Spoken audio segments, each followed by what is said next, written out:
Thank you to Shopify and BetterHelp for sponsoring today's episode. Hold me closer, Tiny Dancer. Welcome to Guilty Pleasures. Count the headlights on the highway. Ba, ba, ba, ba, ba. Guys, we're back from a holiday weekend. We also Second Try just launched, and I've been busy.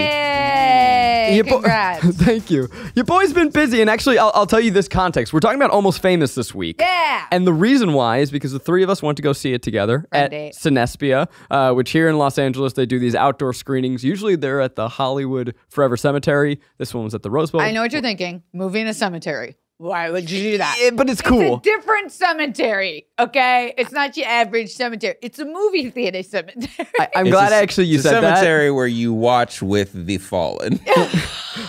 Not the fallen. I the forget. Fallen and slain, but the famous. Fallen and famous. Yeah, super famous cemetery. I forget that the first time I went there, I was like, this is kind of weird. Feels crazy. Saw a Modest Mouse concert there. So I'm like, I'm through it. I've been there a million times. It is on a part of the grounds, if it makes anyone feel better, where you're not stepping on anybody. That is true. But to get there, You walk past. you are disrespecting. No, you're saying hello. People's family. You're walking by, you're waving, you're saying Who hello. put a cemetery in the middle of Santa Monica Boulevard, Hollywood, California? no, It's really weird. I disrespect the graves every time I'm there. Every single time I step on the graves. Say it with your chest, why don't you? Step on the graves every time. Why? What could be more Los Angeles? Truly, think about it. What could be more Los Angeles than being like, we have this sacred grave site of the famous. What should we do? They'd want us to watch their moving pictures on them. And by the way, that is the state of Los Angeles, that our only public park that is a possibility for us to host something is the cemetery. Which, you know what? Okay, I'm going to go a little glasses correction here. Back when cemeteries were first developed, I learned this from... Yeah, like when in the United States, when cemeteries were first created, they were thought of as parks and public spaces for people to go like hang out and see the dead, and then also like pay respects. But they were originally intended to be used as public spaces, and now death is so taboo that we don't do that. So you know what? Fuck all you guys. You're welcome for watching movies at a cemetery. I like this. It's giving fun. Like spending family time. It's giving like spiritual world and real world combined. I do like that idea. Yeah. I subscribe to that notion. Thank you. Okay, fair enough. Yeah. So you want me back? As you know, I've been busy the last couple of weeks. Thank you guys for doing some episodes without me. I'm gonna keep being busy. Second tries, but we had the launch this weekend. Yeah, and I was a little anxious. Yeah, really? A little bit. I was a little anxious. I feel like you were handling it pretty well. Seems like you were fine. So I felt really confident in us and everything we did. In us. But and you too, specifically. I knew we had to stick the landing. Yeah. You were definitely disarming a bomb. Yeah. And so I planned a real busy weekend. Yeah. I planned of like, just in case. Just in case. You didn't want to be alone with your thoughts. Just in case. Yeah.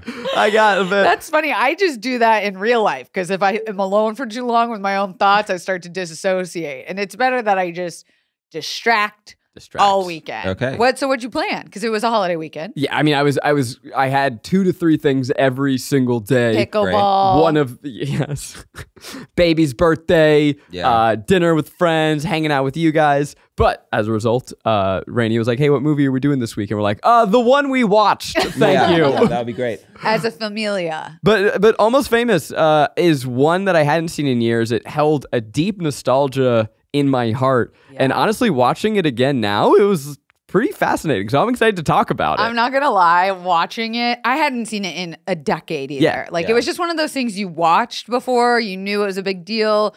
You were probably moved by it, but I think I was too young to really have an impact with it. So watching it as an adult with you, I kept being like, oh my God, teenage Zach watching this that's so is jerking off. He is the main character. He is the guy. As we know, he's a fucking music head, whatever you want to call yourself, and a film nerd. Like, it was just, I couldn't help but think, this must have been your entire personality at one point. I totally get that because this is a movie fully created for you. Yeah, but big time. Boyhood.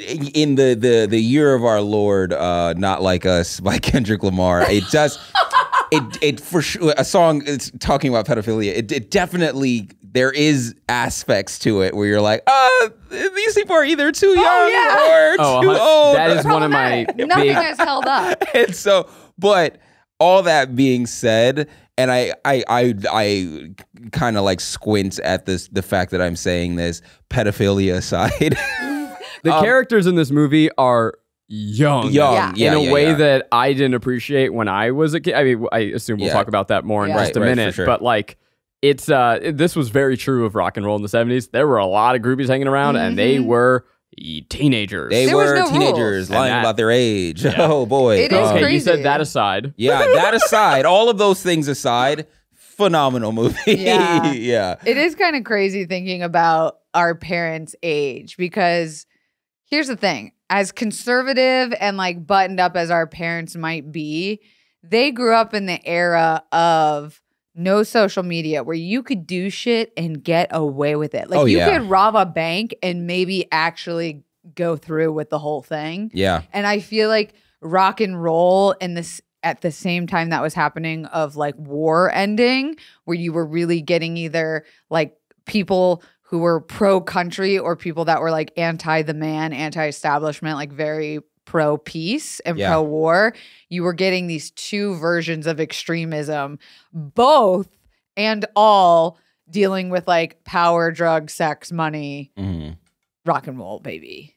And I just feel like what a time we forget that our folks all participated in and got to witness. Let me hit you with the synopsis if you have not seen Almost Famous. Of course, the movie cover, you've seen it. It's Kate Hudson with the sunglasses, and it says Almost Famous. This is Cameron Crowe's semi-autobiographical film. This is him coming hot off the heels of Jerry Maguire, Say Anything, Singles. This is before We Bought a Zoo. Okay? Oh. Get the timeline straight. Nice. Get it straight. But in the 70s, Cameron Crowe, as a teenager, worked as a music journalist. And so this is about William, who is a 15-year-old who lies about his age. He goes on the road with an up-and-coming rock and roll band called Stillwater. I almost called them Fever Dog, which is the name of their hit. Song. Yeah. Fever Dog.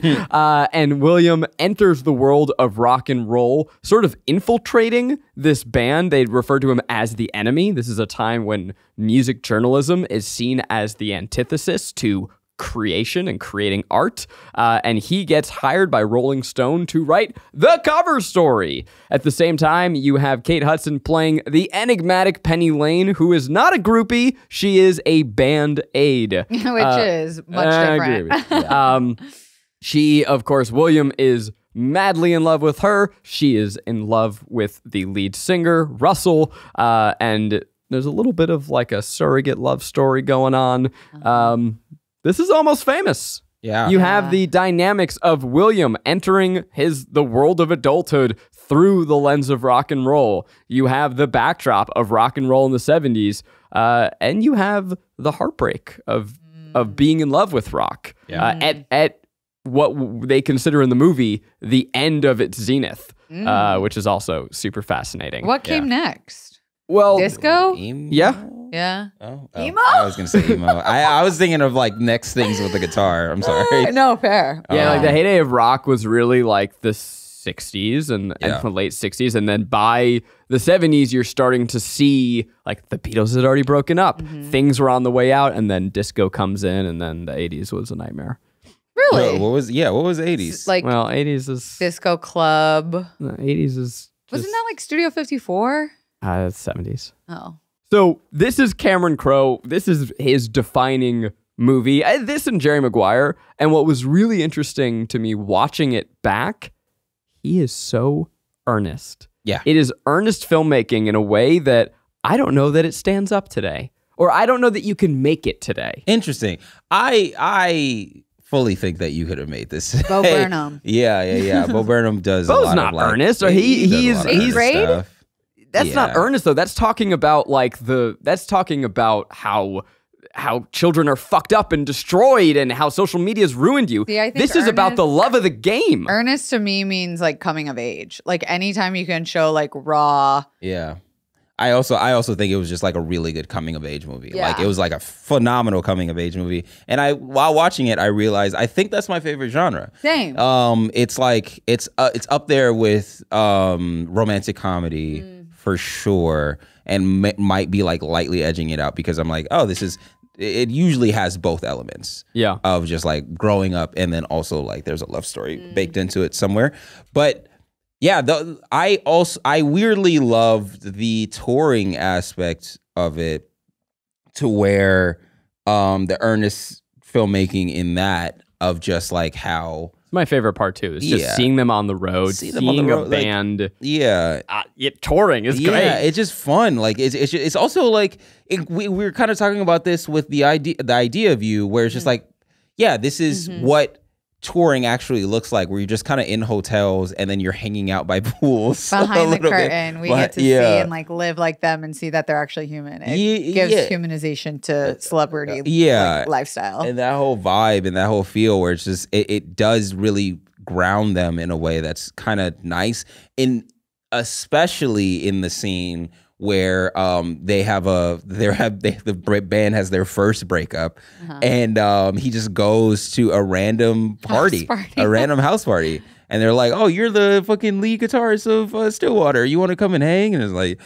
"Yeah," and he just fucking gets high on acid and jumps off of a roof into a pool. So the part that I'm talking about with earnestness is right after that, and it is what I mean by earnestness is not seeing coming of age, right? There's a lot of great movies that do that. But it is this movie is about how much Cameron Crowe loves rock and roll, and that I think is its strength. The soundtrack is fantastic. The specificity of seeing a band on tour. Yeah. But there's a scene where they are all in the bus singing "Tiny Dancer," which now years later I'm like, that's so trite. Of all the songs you could have picked, "Tiny Dancer." Come on, man. Yeah. But it works. As soon as he only gets away with it because it was back then. That's like right. They're the only ones to do it. But I don't think it was because it was back then. Because 2000 is not that. It is 24 years ago. But that's when this movie came out. Right? Yeah. It is 24 years ago. But at the same time, the era that they're portraying, which the 70s, because you're watching people your father's age sing songs, it makes you feel better. It makes them feel like, okay, yeah, I can kind of track that my dad would be singing "Tiny Dancer" if he was in a band. I buried the lead of what I buried the lead of what this scene is. They've just gotten into this huge fight. They all fucking hate each other. They're in their tour bus. "Tiny Dancer" comes on the radio. One of them starts singing, then the other one starts humming, and then they're drumming on their lap. And suddenly, you're just watching a whole bus full of grown adults singing "Tiny Dancer," and it's just this scene of like, hey man, here's the power of rock and roll. Yeah, that's the thesis of the movie. Where it's just that scene is a thesis of the movie that is just like, it doesn't matter how mad I am at somebody. What we're doing is bigger than what than our the sum of our parts. It's almost like Garrick's viral TikTok telling white people to get back to rock and roll. You gotta fucking get back to it. Power. I don't know. Like, get back in fucking bands. What's wrong with you? I feel like I said that a year ago. Yeah, and still no bands. White people. Olivia Rodrigo did come out with another album that was very rock and punk. And Avril Lavigne's on a greatest hits tour right now. Yeah. I do people feel like are thirsty. They're hungry. Thirsty. There's a Backstreet Boys documentary coming out. Like, not rock. Not rock. Okay. Point being, you want an old feeling nostalgia, and I think this movie does that so well, because to hear it was released in 2000 always like shocks me, because the way it was made it felt so old school. And something we forgot to mention being at Cinespia was sometimes they bring like people in to guest star and announce the movie and introduce it and have a Q&A or whatever. And they actually brought the director, writer, in. And Rick got to see me because he was sitting next to me. But my favorite part was watching him watching the movie. And so he was sitting not far from us with his whole family. I would have loved to have just watched it. And he had like a letter that he read in the beginning to the audience, thanking them, dedicating the movie to different people. And he talked about like his sister, and he was like, my sister's actually here. And I watched like her sister with her phone, and she's like, this older woman now, like, cheering on her little brother. And I wanted to as played by Zooey Deschanel. Yeah. And so then I watched him go back and sit with them, and I look over at these different various parts, and like, it almost was like he was still watching it for the first time, and like watching it with his family must have been so special. And like knowing that this was about his life. And there's this line in the movie that he says, you know, his sister told him in real life, where she said, "Someday you'll be cool." And he said, "And I'm still waiting for that day." And it's like, oh man, we're all still just like derpy or like awkward teenagers inside. Yeah. The other thing about seeing it at the Rose Bowl, which like, let's not bury the lead here. Yeah, we were on the field of the Rose Bowl. Cool. Something that is literally not allowed unless you're a legendary football player.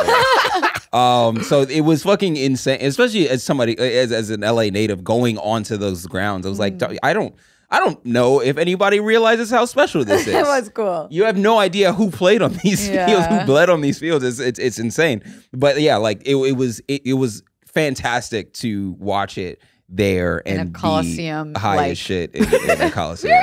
Yeah. Oh, of course. And at first I was like, why here? And then the movie starts, and they utilize the Rose Bowl sound system. And I'm like, oh, that's why here. So I want to read you just some of the names on this soundtrack. You've got Simon and Garfunkel, The Who, The Stooges, Todd Rundgren, Black Sabbath, Jethro Tull, Yes, The Beach Boys, Joni Mitchell, Stillwater, fake band, Rod Stewart. It is the Allman Brothers Band, the Guess Who, Leonard Skinner, Led Zeppelin, Neil Young, Fleetwood Mac, Elton John. This soundtrack goes so fucking hard. It is an era encapsulated as one score. Right. It honestly makes me wonder, how the fuck did they clear all of these songs? Yeah. Money. Money? Just money. He had just made Jerry Maguire. Got it. Which was as big as a movie could be. That is, you know, show me the money. Just demolished the box office, and this might be considered his blank check movie. I heard that this was his biggest movie. When we started making the Try Guys, an online store was the furthest thing from my mind. I'm just the dude who makes videos. But lucky for me, Shopify makes it easier than anything out there. They are the global commerce platform that help you sell at every stage of your business, from the launch your online shop stage to the first real life store stage, all the way to, did we just hit 1 million orders stage? Shopify is here to help you grow. Shopify helps you sell everywhere. They can help turn browsers into buyers. They have the internet's best converting checkout, which is up to 36% better compared to other leading commerce platforms. And you can sell more with less effort thanks to Shopify Magic. I'll never forget the first day I put Zydeco Tico on sale, hitting that publish button, seeing different people visiting the store, seeing my first purchases. It was so exciting, but more importantly, it was easy to track everything I was doing. Did you know that Shopify powers 10% of all e-commerce in the US? Plus, Shopify's extensive help resources are there to support you at every step of the way. Because businesses that grow with Shopify. Sign up for a $1 per month trial period at shopify.com/guilty, all lowercase. Go to shopify.com/guilty now to grow your business, no matter what stage you're in. Shopify.com/guilty.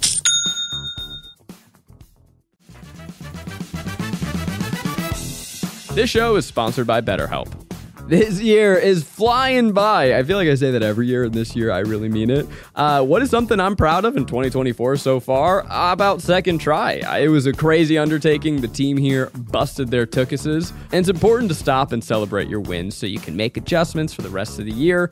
Therapy is something that can help you take stock of your progress and set achievable goals for the next 6 months. I do my therapy once a week. Log on to BetterHelp, go for a walk around the neighborhood. It's so helpful to have that moment once a week where I can check in with myself, deload any stress, or celebrate myself. That's a pretty valuable thing. If you're thinking of starting therapy, give BetterHelp a try. It's entirely online, designed to be convenient, flexible, and suited to your schedule. All you do is fill out a brief questionnaire to get matched with a licensed therapist, and you can switch therapists at any time for no additional charge. Take a moment. Visit BetterHelp.com/guiltypleasures today to get 10% off your first month. That's BetterHelp, HELP.com/guiltypleasures. To give, if we want to give a little shout out to the Blank Check podcast, where they they talk about directors after they do their big hit. What is their blank check movie that they get to make afterwards? I thought you were referencing the Disney movie. Well, that's what their title references. Oh, is it now? That's great. I really love that. This was his blank check movie. His blank check movie was a love letter to his family, to himself, and to rock and roll, which is like kind of cool. Really cool that he saved that. Yeah, he was just like, I want to do it like the most right that I can with the biggest budget that I can, and most of that budget is going to music. I'll tell you what, watching this movie, especially on a big screen like that, the invention of serving face came from Kate Hudson. You know that meme of Elon Musk doing like 17 different emotions like a Sims character? Yeah. Kate Hudson fucking laughing at him. I mean, she turns around to camera. I mean, queen of over the shoulder. I've never seen such a bare shoulder with her big, cute cheeks and her smiling, twinkly eyes, giving a little puppy dog, and then a sexy growl, and then a crying face. Like, she has given me 87 emotions in one close-up. The camera fucking loves her in this movie. Dialogue where no words are spoken. Yes. They do a lot of that where it's just looks between her and William, and conversations are happening, but no words are being said. Which is how it feels for a boy. Right. So the change, though, watching this in 2000 as a 10-year-old versus watching it now, I was like, oh, that's a child. Yeah. Yeah. And I did not realize that. Yeah. So I knew that William was 15 infiltrating this band. Penny Lane is like 16 years old. Yeah. 16? Yeah, she's 17. I thought she was at least supposed to be like 25. No. Okay, so this is something that what? On our drive home, me and Sequoia were trying to figure out. So either way, somebody is getting preyed upon. We were saying that she looks a little older. She looks like, maybe Kate Hudson was around like 22 while filming the movie. Right. But Penny, we weren't sure. It's unclear. It's unclear what her age is. And they kind of like dance around that in a way that there's one scene where she goes, William, how old are we? Yeah. And he goes 22 or says the age, and she goes, same. How old are we really? Yeah. And then he says 18, and she goes, same. How old are we really? Yeah. 17, 16, and then, or I think they both tie at 17. They tie at 16. She says same at 16, and then he says 15, and then that's where she stops saying same back. And so that's 16. Where she's 16. She's 16. My fucking mind. It fucking changed the movie for me, man. Yeah, it changes the fucking movie. Like that at 16. But it changes the fucking movie a lot, because this is also somebody that is lying about their age to somebody who is clearly an adult, or this is somebody who clearly knows that somebody is younger than 18 and is just throwing caution to the wind. But it makes more sense though that her and William would be together. Oh, yeah. It makes it way more believable, like it actually could have been. But now I see what you're saying. You as a teenage boy were like, yeah, I could get the girl who's 16, and the girl at 16 is like, bitch, I would rather fucking die than date a 15-year-old. I will only be dating 18 and up. Your face and body are as smooth as a baby's bottom. I want nothing to do with you. No, it is crazy. And I will say, while this makes us collectively uncomfortable, it is accurate and well observed. Yes. You have a young Jay Baruchel as like the biggest Led Zeppelin fan. Hilarious. He is a baby, and this movie shows this world where rock and rollers, for all they're worshipped, they're being worshipped by children, and they're also abusing that worship. Yeah. And this is a time we prefer to not think about it because it's gross. But there are a myriad of stories. Drake. Of all of our favorite. I'm talking back then too. I mean, sure now. Yeah. But all of our favorite rockers were sleeping with high schoolers. Or with children. Led Zeppelin, Jimmy Page. As we all look back on those times, we're like, yikes. You could say that about our entire generation being the bridge between being politically correct and not, like the jokes we grew up with. Oh yeah. There was definitely like, you would never. There was a sea change in 2015 or 2016. All this to say, watching the movie back, it hit different. Yeah, it hits different. It totally went over my head when I was watching it, and it also then makes the character of Russell so much more interesting, and I hate him, but I also love him. So Billy Crudup is phenomenal in this movie. So he plays the star lead guitarist, and he's got this fucking dope-ass mustache. The band is dealing with this inner turmoil where Jason Lee, the lead singer, is supposed to be the star, but he doesn't got it. Yeah. But the guitarist, Russell,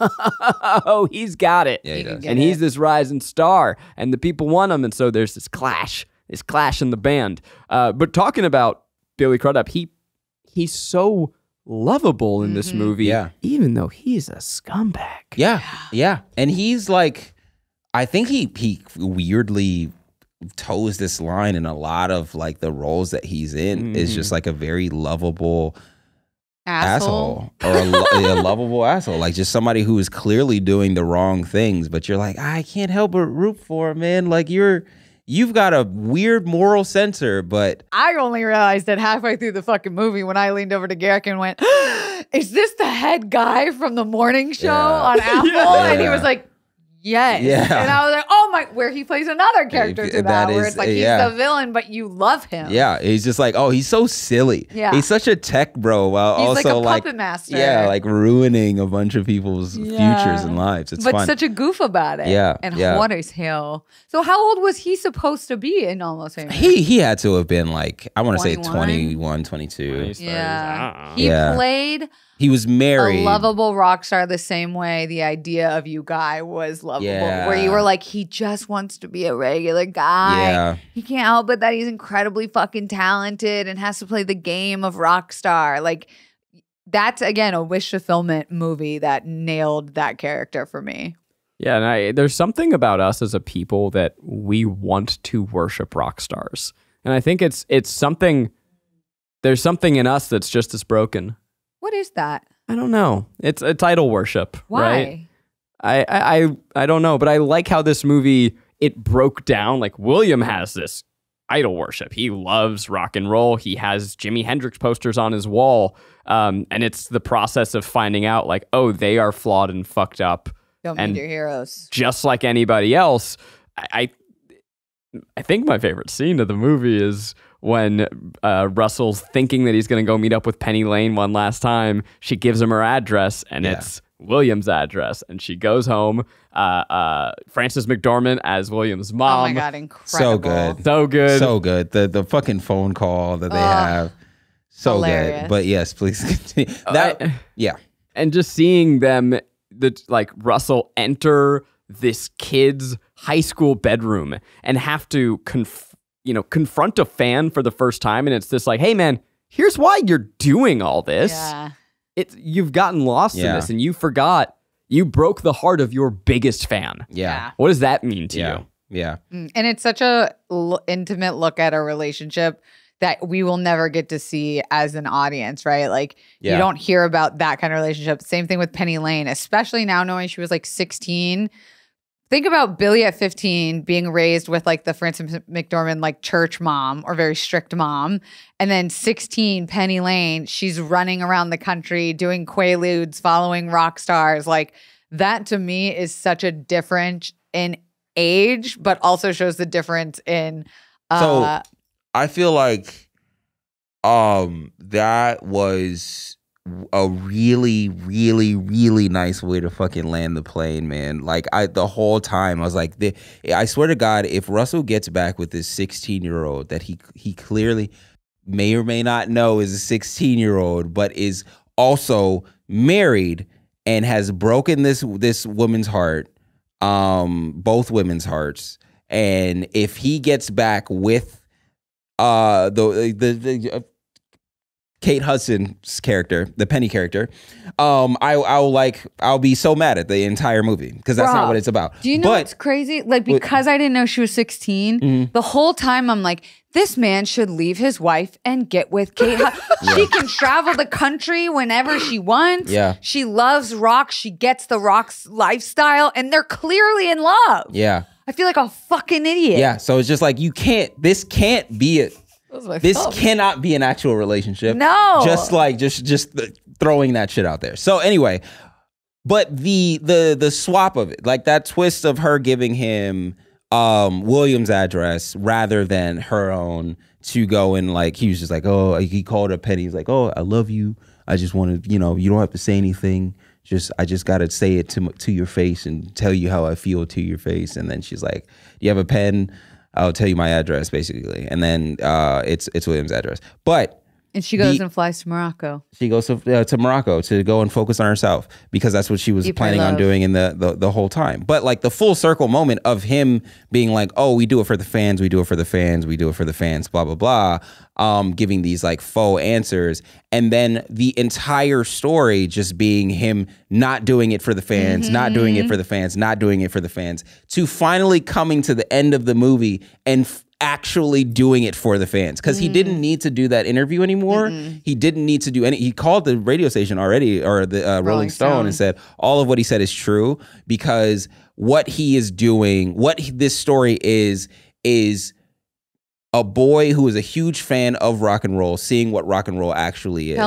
Telling the truth about what it is, and it broke his heart. I broke his heart. So let me tell this young man my full story to get him back on board with rock and roll as a whole. Not with me, but rock and roll as a whole. And so like that whole arc is fucking beautiful. That's why we love coming of age. It's the perfect setup for a hero's journey. Yeah. It allows for you to get messy. It allows for you to make mistakes. It allows for you to act older than you are.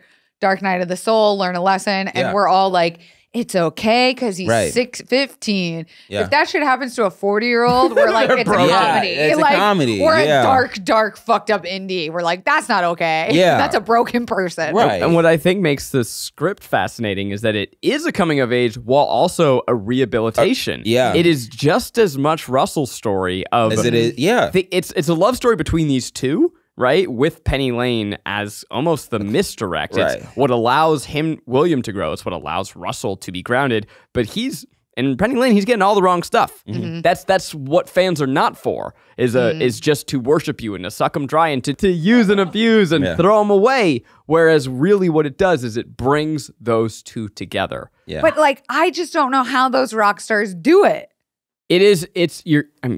I would imagine it's. Something broken in you where you want to be praised. Yeah, absolutely. There's that.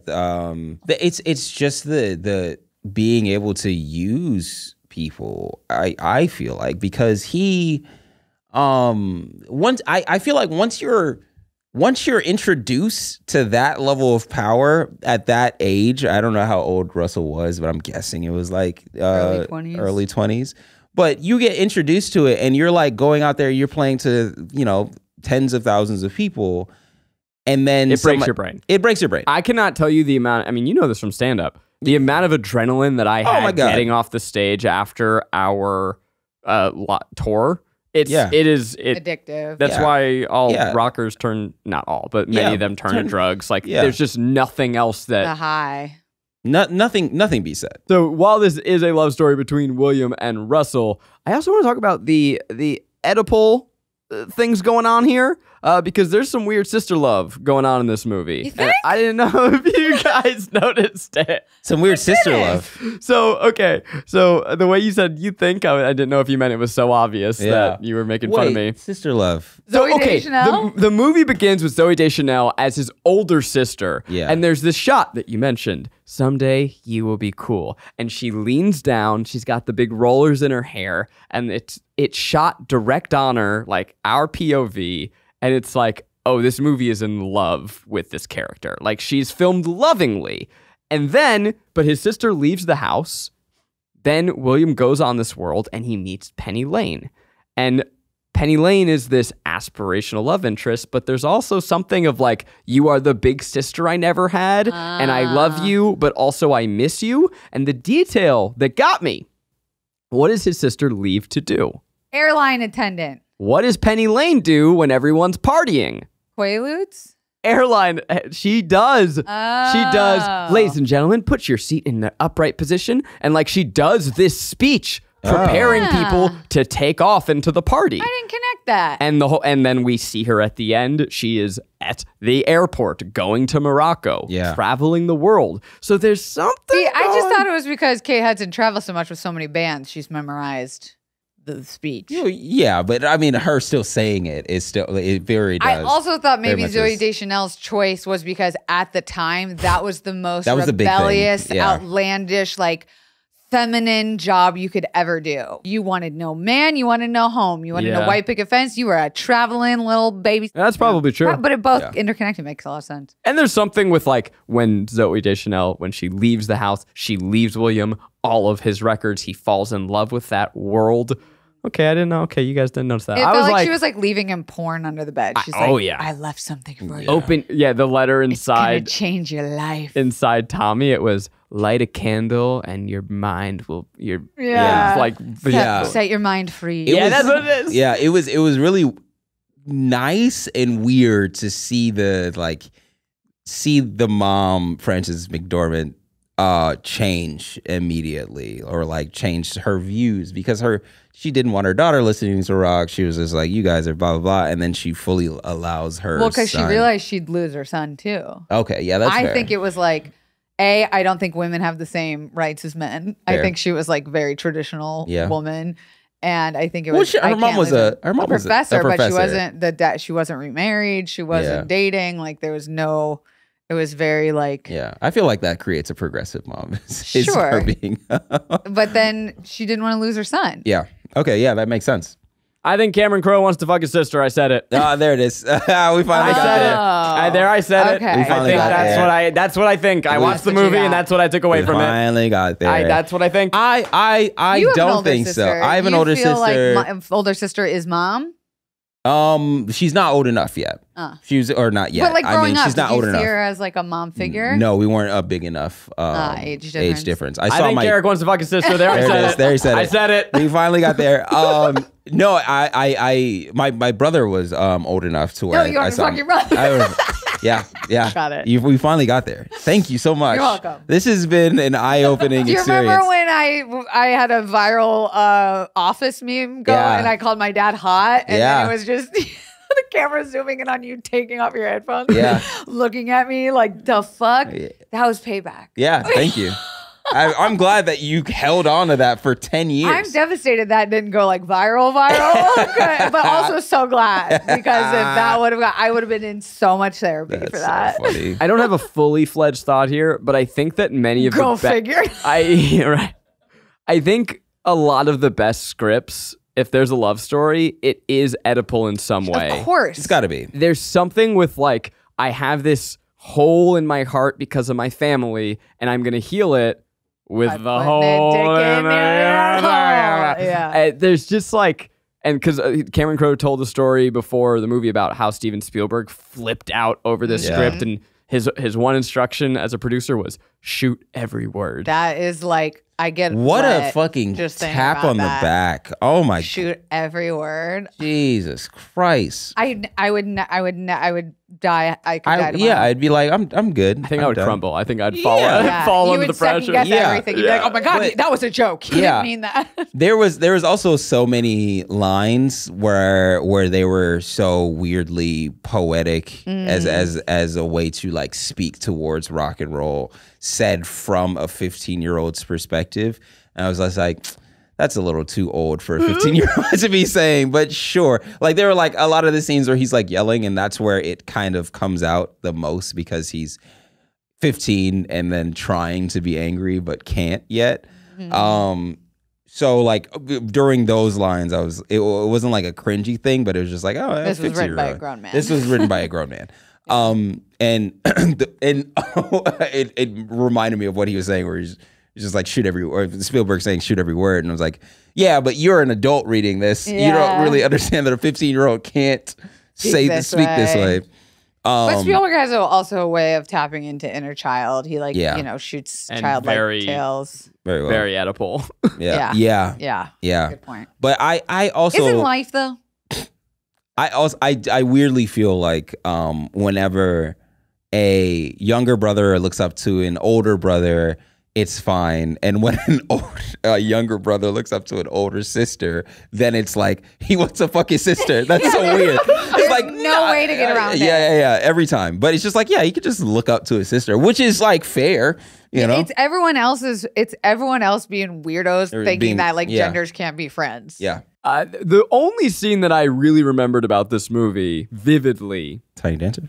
Oh, okay. The only other scene I really remembered, I think is brilliant. The near plane crash. Yes. Yeah. It's so brilliant in so many ways. One, because we are living in the backdrop of a time where rockers famously died in a plane crash, right? Yeah. There's The Day the Music Died. Famously, Buddy Holly and Ritchie Valens were in a plane crash.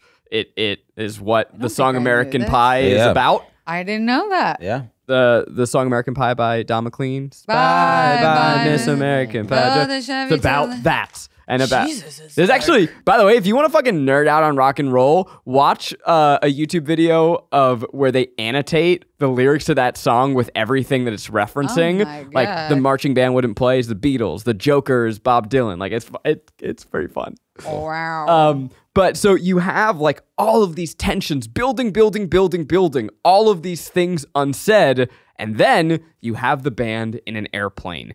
And they are going through some crazy storm. It's shaken. It looks like everyone's about to die. And so they just unleash everything that hasn't been said. Mm-hmm. Which in this moment, when I was watching it, I was kind of like looking around like, did this just become like a riotous comedy to anybody else? Like, it's the moment movie, the writing really fucking... We were dying. You were pissing your pants. That's when I knew you were high. Yeah. It was insane how hard I was laughing because of how the pilot came out. It was just like, everybody, it's gonna be okay. And I was like, it's for sure not. It was very slapsticky that the movie hadn't been slapsticky up until that point. That's what I mean. And then the way that he entered the scene, heightening, then just the hijinks, just the lines kept getting crazier and kookier. But it's also such a smart. I mean, again, we talk about this script. Cameron Crowe was cooking. Yeah, Say what you will, because to have this is a drama. It's a comedy drama. I don't know what you call. This is kind of a genre-less. I don't know it's just a movie. Yeah. I genuinely, if I'm seeing it for the first time, coming of age, which is weird. I know. Okay, yeah. I would also say coming of age. Yeah. I can accept 2v1. So then within that, what's the climax to that movie? How do you deliver an emotional, exciting climax? And he does two things. He puts people in a near fatal car crash. He puts people in a near fatal plane crash so that the emotions are ramped up to the 800th degree, and then he ends it small by putting two characters in a room together. Like it's beautiful. That's fucking smart writing. Yeah. Really, really good writing. Really like. And this is my my fear of like the prose to script pipeline, and then also the playwright to script pipeline, where I'm like, there are just people out there that can write you into a fucking dungeon, you know, and they just exist in a world that has nothing to do with you, and they could just step out and fuck your whole life up, honestly. Fuck your whole, fuck your, all of your wants and dreams, where you're just like, oh, I'm gonna be one of the greatest script writers of all time. And then there's just somebody that's writing articles right now for Rolling Stone that will fucking destroy you if they chose to. I think about the guy that wrote Arrival, or the Arrival, and then also this isn't the same writer, but the guy who wrote The Three Body Problem as well, where he was just writing textbooks. And the same thing with the guy that wrote Arrival, writing textbooks. They were bored. At some point, they were like, I'll write, I don't know, a book. Turned out to be one of the greatest sci-fi novels, trilogy of all time, with Three Body Problem. And with Arrival, A Story About You, or A Story About Your Life, or something like that. It was a short story. And then the guy, so that we got optioned to a script, made a shit ton of money off of it. And they're like, what are you going to do next? I'm going to go back to writing textbooks. Wow. Fuck you. Really? Yeah. Whoa. It's wild. It's wild. Like it like for some people who are extremely talented in talented writers, scripts are not the zenith. They're not the pinnacle at all. They're literally just something that they do on the side. Damn. And they're fantastic at it. Good for them. This movie makes me want to rewatch Jerry Maguire, because I think societally, we've all been like, we all loved it, and now actually we think it's pretty fucking cringe. And our friend Dimitri had this thing through Everything Is Awesome, where they were trying to collect every existing VHS copy of Jerry Maguire to put in one giant time capsule. Like, it's made me go, again, I think it's just it's of a time, of an earnestness of the late 90s, early 2000s, where we were like, life is good, and I'm not afraid to say it, and gee golly, I love what I love. And we have this cringe factor in us now. What? I've never seen it. You haven't seen Jerry Maguire? I've never seen it. Interesting. I mean, well, that's shocking. You're not going to yell at me? No, because I don't know if it's good. Okay. Yeah, it's good. But it's the way that we all think about Forrest Gump, too, where we were like, when we were younger, we were like, that's the greatest, that's the most movie. And then now we're older. That's the most. And now we're older and we're like, actually, it's too earnest. And it's too... so you don't want to like hold up knowing that art. Yeah, a magnifying glass. Or hold up a mirror knowing that you're watching something that like used to be so bright and whatnot, and now you're like disheveled. Yeah. No, like I'm saying that our future is not as bright as this movie depicted it as. Damn. And so it just makes you feel weird. It makes you feel like, man, this poor kid doesn't know that he's in for a life of cruelty. Well, and think about where, I'm going to go ahead and say it. This is a pre-9/11 film. Okay. Yeah. Yeah. Go on. This is the Clinton era. Things got dark. This is Clinton era. This is Clinton. Why did he say This is the Clinton era. Life was good. The economy was booming. The people were buying houses for pennies. American life had no problems. We didn't pay attention to problems. Yeah. We were blind. No social media. We were willfully blind to anyone's struggle because the economy was good, life was good, everything was good, and the movies have that feeling. It's a little ineffable. There's some things I can point to, but it is everyone in a bus singing Tiny Dancer. It's just this feeling of like it is a movie, Forrest Gump, of someone chronicling the entire U.S. history, but through like this, aw shucks, life is good, I'm just going to bumble my way through and nothing bad's going to happen to me. Even when he's in the Vietnam War, life is great. Mm-hmm. I don't know what I'm saying. No, but you're nailing something and having like kind of an epiphany for me too of like, of course there were problems. Of course there were terrible things going on, but we literally just decided to ignore them during that period of time. Yeah, and we're like, movie good, movie safe space, movie no say nothing too big. And there's something sort of beautiful about that, right? To have a movies as a respite. But again, there's just this, like, as a filmmaker, I think Cameron Crowe is that bushy-tailed, wide-eyed 15-year-old boy. Yeah. And that's really special and wonderful and unique to him. And obviously he was cooking and he had his success. But I think societally, we now have a little bit of a revulsion to that, where we go like, oh, that's too... Don't feel like, how could you feel that way in the world we live in, is what it is. Yeah. It's like, you're Delulu, come back down to earth, and how dare you waste time, money, and resources making a feel-good film when there's trauma and crisis to be documented. Yeah. And more Marvel films to be made. No. Stop it. Stop it.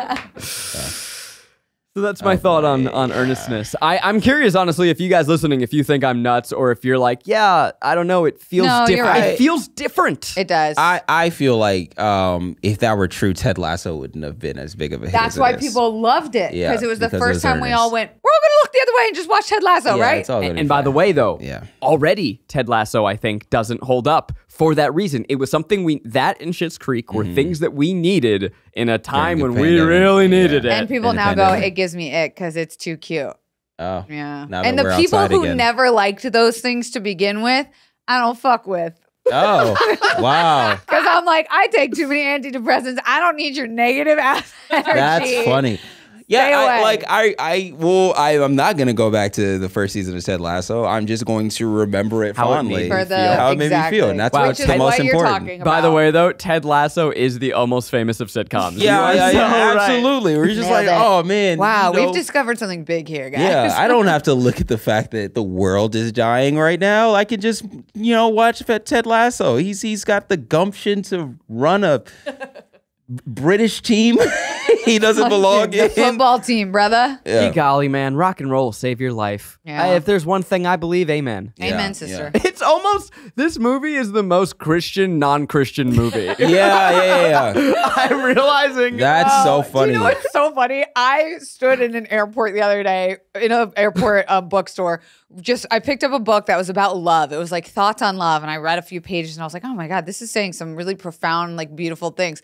Tell me why this is a motherfucking Christian book. That's so funny. This is a motherfucking church book. I'm reading it and it's capital G God every page. And I'm going, how the fuck did I get tricked into buying this shit? But you know what it was? At that moment in time, I needed something that felt. You needed Jesus. You needed Jesus Christ, our Lord and Savior. We were all thinking let's all bow our heads in prayer really quick. We were all thinking it. Kelsey needs Jesus. I feel like the way that we're talking about this movie right now Garrick, we said Jesus, and Garrick just goes to reach for the skeleton because he just needs to kind of ground us. Yeah. I feel like the way that we have a plastic skeleton in the office. Please.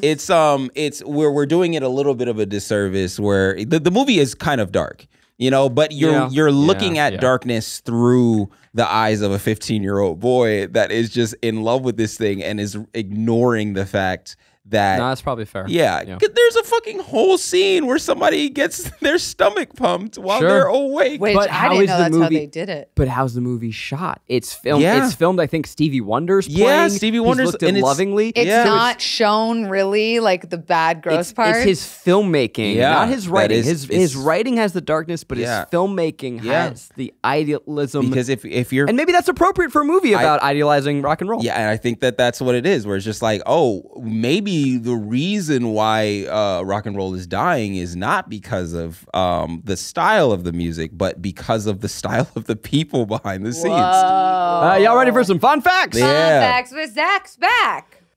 So, as we said, this is Cameron Crowe's semi-autobiographical account when he was a Rolling Stone reporter. So, in real life, he toured with the Allman Brothers Band.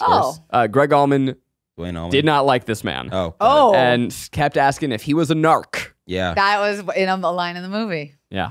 Russell Hammond, partially based on Glenn Frey of the Eagles. Oh, cool. So a little rock and roll history there. The actors in the band did have to train as Stillwater. They rehearsed for 4 hours a night, 5 nights a week for 6 weeks. Oh, wow. That's it. We actually got to hear the story from Cameron Crowe. They had Peter Frampton as the music supervisor. Consultant, thank you. And the detail, they said, you are a rock god. So real rock gods, as they play guitar, they look up to the heavens. Because that's the only place they can go higher. They don't look at their hands while they're playing. And so it took Billy Crudup, weeks and weeks and weeks. And finally on set, they got it. And Peter Frampton went, there he is. Yeah. There's the rock god. Yeah. So good. That's fucking sick. Is the fun fact of the line from William in there? It is in there. Yeah. So Cameron Crowe talked about how the actor who played William, his name is Patrick Fugit. He was obviously falling in love with Kate Hudson as they were filming this movie. Oh, he said this. They filmed the movie chronologically. Which is cool. That's rare. Yeah. So they filmed it in order. So like you are seeing this character fall and the actor fall in love with Kate Hudson as they're filming it. And there's one line where she goes, will you come with me to Morocco? And he goes, yes, ask me again. And then she asks him again and does it. That was him breaking character, and that was the real actor. That is not a line in the script. That is the real actor just in love with Kate Hudson, having a blast, saying, I didn't get that line reading good enough. Ask me again. But you see this like little boy being like, yes, ask me again. Just breaks for a second. Or he's like, I don't know. Yeah. Ask me again. Yes, again. Yeah. Yeah. He's like, ask me. It's adorable. It's adorable. So way to not like give a break that like is obvious. Yeah. Where he didn't be like, wait, no, I'm sorry. He was just like, ask me again. Yeah, it stayed in character the whole time. But it was like that. Like that also led to, something I didn't bring up earlier is the metering of the movie itself, where it's just like everybody's lines were a little like longer. Everybody's a little bit longer to respond. It wasn't like, we're going to speak on top of each other in like those moments. And so it felt very play like in certain like certain tense moments, like when they were yelling at each other later in the movie. But anyway, I just liked that, and I think that was an example. That moment was an example of like what made me like the timing of it. Made me blush. Yeah, made me blush. I went. It was very cute. You got any more? Yeah, I do. We talked about the 50-song soundtrack, over 50 songs. Music budget $3.5 million. Was that a lot back then? That's a lot. Damn. Wow. That's a lot for any That's movie. a lot for now, right? Yeah, for a music budget, that's huge. And then I'm sorry, it's all for like implying that a band that is famous is on stage right after them or right before them. Yeah, opening for like Bowie and shit. Which is I thought it was very cool. Yeah, there was like a Lynyrd Skynyrd song playing in the background. I was like, oh, they must be on right now. Yeah. Anyway. And then we talked about Spielberg reading the script, but what I didn't realize is Cameron Crowe sent the script around to see if he could get anyone to respond. Spielberg, who had just founded DreamWorks, read the 172-page script over the weekend. Jesus. Which is like to get someone to read. First of all, you guys don't know this at home. Screenplays are 90 to 120 pages. That's like the standard. And then they say, like, if you go a page over, no one's going to pick it up. You send someone a 172-page script, they're going to laugh at you and throw that shit in the trash. Their assistant is, because they ain't going to read it. First thing they do, they flip to the end, see how many pages it is. And unless you are one of the greats or you write a script that people are like, no, this is fucking great. Yeah. Most people don't allow you to break that rule. It's not a rule. Some of the best scripts ever written have been outside of that range. Yeah, now but 172 pages is a long script. Yeah. And he called him, quote, direct every word. That's sick. Wow. So good. And by the way, you said about the metering. I bet you it must be a dialogue-heavy script, and that's why it actually reads faster than 172 pages. Yeah. Wow. I just remembered this story, and it's about Jerry Maguire. But Billy Wilder, one of my favorite directors of all time. He directed The Apartment, Some Like It Hot, Sunset Boulevard, Witness to the Prosecution. Cameron Crowe has a book with Billy Wilder called Conversations with Wilder, I think. It's a fucking amazing book, and he just kept going. You know, his old journalism skills really shine. Yeah. This is when Billy Wilder is like an old man, like, you know, maybe in his 80s, and he just, over the course of months, just goes back and keeps interviewing him again and again and again and again. He wanted to get Billy Wilder in Jerry Maguire. And I honestly can't remember if he succeeded or not to play the agent who frames the movie. But Billy Wilder comes to set and he sees Tom Cruise. And like, he ignores Cameron Crowe. His eyes light up. And he's like, we got to get you a real director. And it was like the most flirtation, like, I'm gonna fuck this man, but it was like, he saw a star and was like, you deserve a real director. Wow. I may be 85, but I still got it. Come with me, boy chick. Shit. Wow. Love that. I don't know if I'm offended or I love it. Yeah, I love it. What movie did they make? Jerry Maguire. Billy Wilder. No. They didn't end up making a movie. He was old. Oh, okay. All right. Yeah, I was just gonna say. I was like, damn, he kind of stepped on his fucking like, job damn, there. okay, George Miller. It's a great story. One thing we forgot to mention, the great late Philip Seymour Hoffman as Lester Bangs. He is the mentor that I wish I had. Yeah. He spoke at my college Philip Seymour graduation. And by graduation, I mean I got an AA in art, and he came and spoke at it in New York City. Isn't that crazy? Sick. That's He sick. helped, I think, found New York Film Academy. Wow. Did he? What did he say? I'm not gonna lie, I was kind of drunk. Okay. Well. But it was fucking profound. You would have been and I was happy like about 3 that. feet away from him, and I was just like, Yeah. wow. I mean, That's crazy. Every chance we'll get, we'll say that he is one of the great actors to ever do it. Yeah. And what a treat every time he's on screen. Oh my but the God. character of Lester Bangs, just this like, he's kind of a bum. He's, Deadhead, like fucking has been, but still the greatest. Yeah, and then there's just that one scene where he like calls him and he's just like, you became friends with them, didn't you? And he's like, yeah. He's like, here's the thing, man.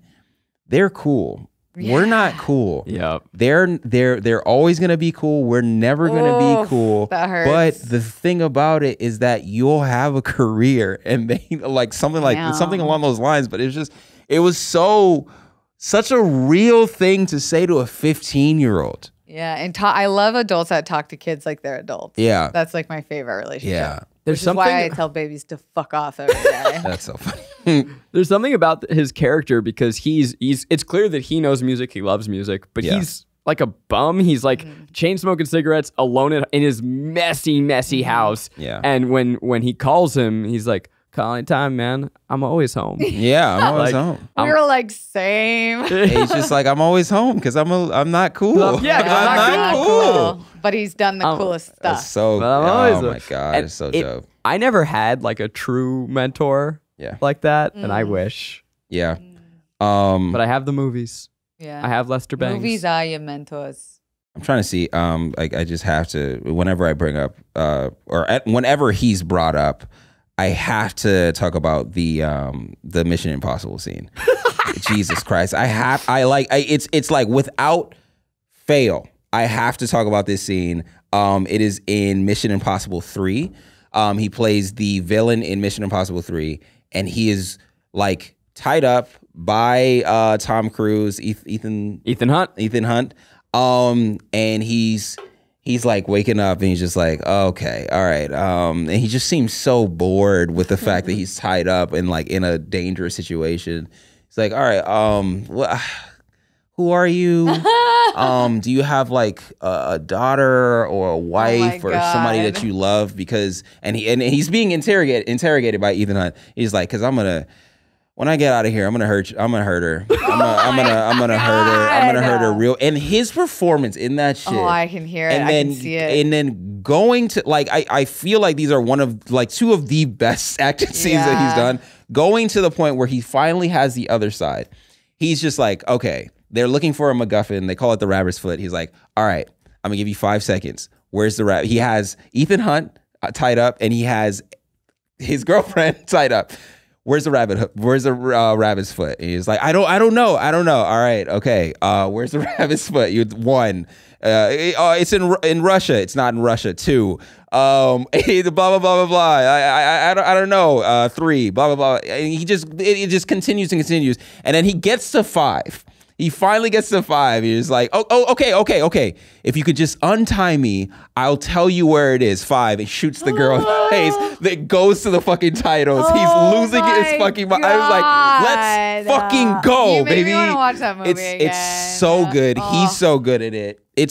Anyway. Justice for MI3. Yeah, Justice for MI3. People have come back around on it. I'm glad. I'm glad that they have, because he is sensational in it. I feel like they Tom Cruise is just upset that he was getting a good villain. outacted. Now it's time for us to decide: is this movie a pleasure, a guilty pleasure, or just plain guilty? Yeah. And honestly, this is a dumb question because this is a great movie. Yeah. But I'm just gonna say there's that little something in the back of my head where I'm like, I want to know, does this hold up? Yeah. And I think it does. Yeah.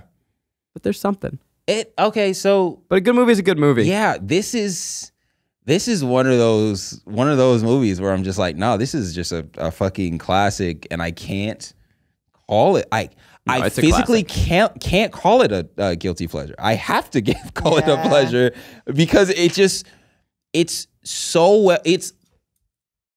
is undeniably fantastic. I do, you have to mention it and you have to look at it, but at the end of the day, you are watching pure cinema. Cinema. I'd have to agree. I was trying to figure out what is like the guilty pleasure about it, and I couldn't. It doesn't belong on the show. Yeah. And then I was telling my friends earlier, like, oh, we're doing this one today, and they were like, that is there's no debate. It's a pleasure. And I was like, no. But we do this thing. One for them, one for us. One for them, one for us. Yeah. Which is why I'm so thrilled to tell you guys, this one was for us. And the next one we're doing for you is absolutely across the universe. I fucking hate you so much. Oh my God. Right, Rainie? Yeah, baby. That one's for y'all. And I just happen to be standing with y'all on this one. It's a pleasure. Oh, wow. This movie and the next. Let us be clear, this movie doesn't belong on this show, but we appreciate you allowing us to talk about it. We like to geek out. Yeah, we just wanted to talk about it. This is my first time seeing it also. Which is why I forgot to say that. It's the first time seeing it, and so I couldn't. It was a real pleasure, right? Oh my God, yeah. It was like that last scene of them in the room. I was like, I think I'm gonna cry. Yeah. It's a lot. Yeah. Rock and roll is a beautiful thing. It is. Hey, we love music. I'm at Korn today on all the things. I'm Kelsey Darragh on all the things. I'm Garrick Bernard on all the things. And until next time, hold me closer, tiny dancer. You guys not going to join in? I thought you were going to join in. What the fuck was that? The highway.